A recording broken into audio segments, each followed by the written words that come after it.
Probably the worst business decision of all time is the cancellation of the Punisher. Of course, we all kind of knew that this was going to be a thing. Like, we kind of knew that they were going to do it. It was just a matter of time. It was really just a matter of time. Along with Daredevil, Luke Cage, and Jessica Jones, whatever. Actually, I really didn't really watch those shows. I only got on Netflix to really watch Daredevil and the Punisher. I didn't really care about the other characters. I didn't actually watch the Defenders. Well, it's also not that I didn't want to watch them. It's just like when the time they came out, I didn't have time. But when Punisher season 2 came out, I jumped on that shit so quick. But from what I heard, is that the actors found out that for the Punisher that they were canceled, thanks to the internet, not thanks to what their bosses have said and stuff like that.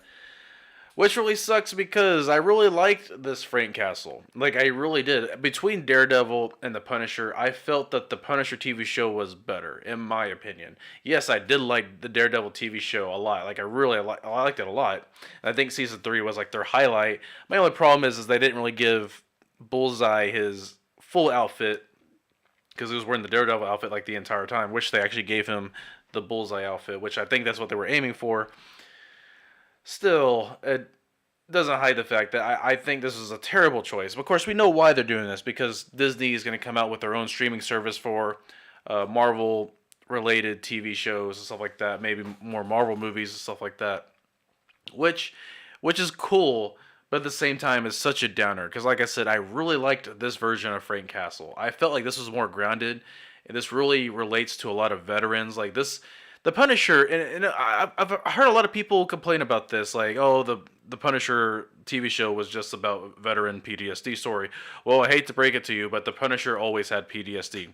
The Punisher has always been about a Marine, an ex-Marine, or a veteran who lost his family and just couldn't take it anymore, so decided to kill every single motherfucker that had anything to do with it.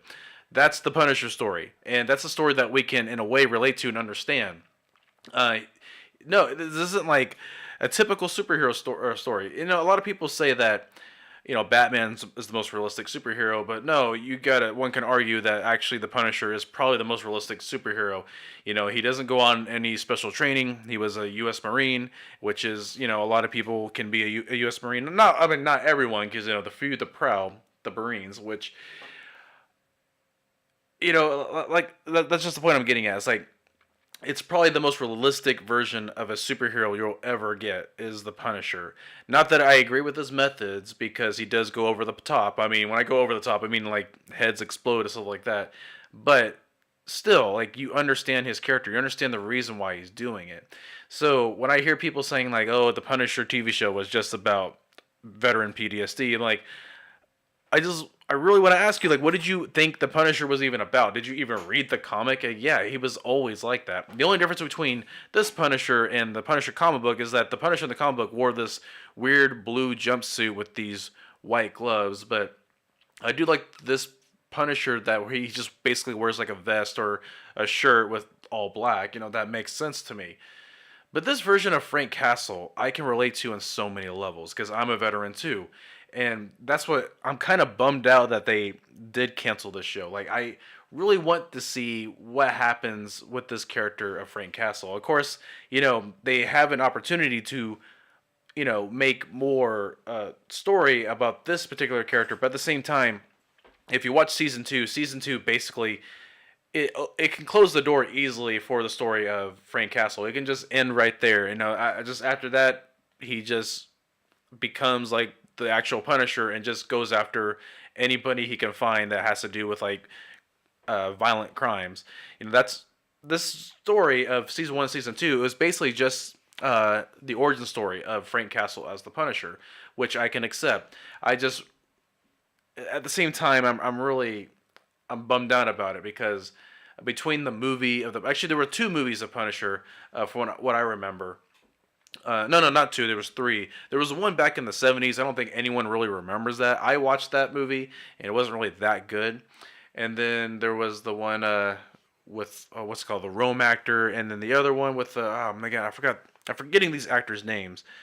But, yeah, between all four actors that have played the Punisher, I really like this one particularly the most, and it is sad and it does suck that we're probably not going to see this one anymore. They'll probably reboot it, and we'll probably get a different actor with an entire different storyline, or they'll probably just make a continuation, but like a soft continuation, but not, let Netflix know that, hey, this is actually the same continuation of the story that's on your show. It's just on our streaming service. So, anyways, guys, let me know what you think. Do you think it sucks? I think Netflix sucks for this. Um, I personally think that they're going to lose a lot of business for this. Um, Personally, in my opinion, for me, if they're able to cancel a show like this, like, I don't think I really want to pay the money. Like, Netflix has kind of sucked recently. Like, they don't really update their shit that much or that often. I remember I had Netflix for almost 2 years, and I swear on everything that they updated their what they had on their shows at least once a year, maybe every 6 months, and like somewhere around the summer there would be new movies, take away old movies, and then at the end of the December they would put on some more movies, take away new movies. So I do kind of have a problem with Netflix in that regard, because I used to binge watch some movies on Netflix. On top of that, what I find on Netflix is that there's a lot of B movies, which is kind of weird. I don't know why they would do that. There's like a lot of B movies. I'm not saying anything bad about B movies. I love B movies. I was just thinking, like, for a service that I pay an X amount of money for years, I would rather have better quality movies, not just a lot of B movies. A lot of them are like independent films, which is also kind of strange. I'm not saying anything bad about independent filmmakers or B movies. I'm just saying, like, the vast majority of Netflix movies did not have that great of quality, which is weird. So yeah, I have some type of hatred towards Netflix, and I haven't really paid their service in years. And them canceling a show like The Punisher, like, I really have no desire or reason to go back. If they don't want to make it, like, one of their problems is that they don't want to pay more money to make more Punisher TV shows when they already have like 11 seasons of superhero content that you can go watch. But if they really have a problem with paying that much money for, an X amount of shows, why don't they just do what Game of Thrones kind of did, like just make 6 episodes, but like try to conserve your money and make it as cheap as possible, but you can still make a good TV show. They can still make a good TV show and not spend that much money. So I really don't understand where they're going with this, but as far as I'm concerned, they lost my my money. So, anyways, guys, I gotta go. Like I said, don't forget to let me know what you think, and don't forget to like, dislike, or leave a comment bitching at me. I'll see you guys later. Peace out.